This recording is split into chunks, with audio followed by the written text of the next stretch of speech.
llamo Pablo. My friend Billy and I are studying Spanish. Hola, somos Pablo y Billy.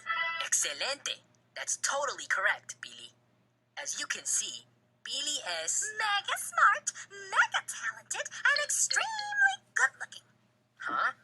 I was going to say conceited, hyper, and kind of mean. Oh, Pablo, you're just jealous. No way. Anyway, as you figured out already, I'm Pablo.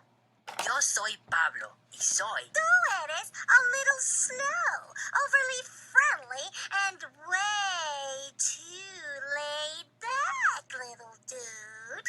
That is just so unfair.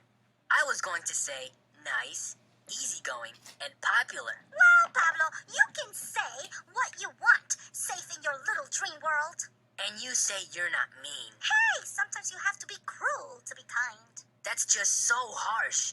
Anyway, I guess you could say that Billy y yo somos. Best friends.